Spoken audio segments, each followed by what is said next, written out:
পীর আর ঘোড়ার ডিম দুটো সমান। ঘোড়ার সঙ্গে যেমন ঘোড়ার ডিমের কোনো মিল নাই, এগুলি এমনি, তাই না? কিছু লোক বলে কি বলে যে ভাই তোর চোখ উঠেছে, বলে না? চোখ কোনো দিন ওঠে? চোখে কোনো অসুখ হয়? হ্যাঁ, এদিকে বেরোন।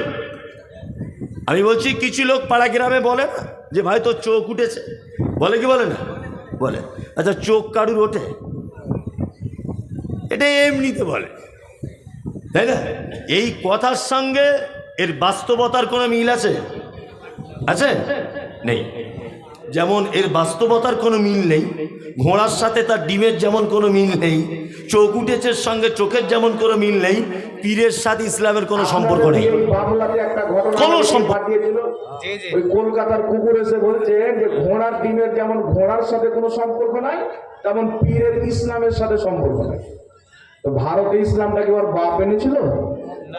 হ্যাঁ, যে আমি বলছি অমুক ডাক্তারের সাথে আমার হাত আছে, অমুক ডাক্তারের সাথে আমার হাত আছে। তো আমার হাত তো দুটা, হাত আছে মানে কি পৌঁছ আছে?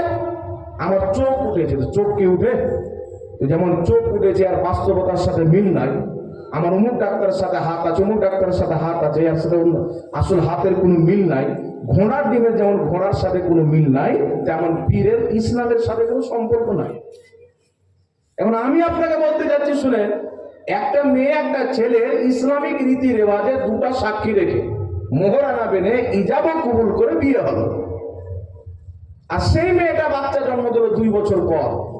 বাচ্চার বয়স যখন 5 বছর হচ্ছে, স্কুলে ভর্তি করছেন, প্রিন্সিপাল বলছেন আধার কার্ড নিয়ে এসো। বাচ্চা যখন আধার কার্ড দিচ্ছেন, তো আর বাপের নাম থাকবে কি থাকবে না? থাকবে কি থাকবে না? থাকবে। আর একটা মেয়ে চরিত্রহীন মেয়ে, রাস্তাঘাটে থেকে, বাজারে থেকে, হোটেলে থেকে, কোথাও থেকে বাচ্চা জন্ম দিয়েছে, ওর বাপেরই ঠিকানাই না বাচ্চাটা। ওই মেয়ে বাচ্চা জন্ম দিয়েছে, ওই বাচ্চার বয়স 5 বছর হচ্ছে, স্কুলে ভর্তি করেছে। তো প্রিন্সিপাল বলছে আধার কার্ড দাও। তো আধার কার্ড যখন দিচ্ছে, তো বাপের নাম নাই। বাপের নাম কেন নাই? ও হারামজাদা, তাই ওরা বলছে ইসলামের পীর নাই। তো তুমি তো যারো মুসলমান, পীর কোথায় খুঁজে পাবে? বাপের ঠিকানা নাই।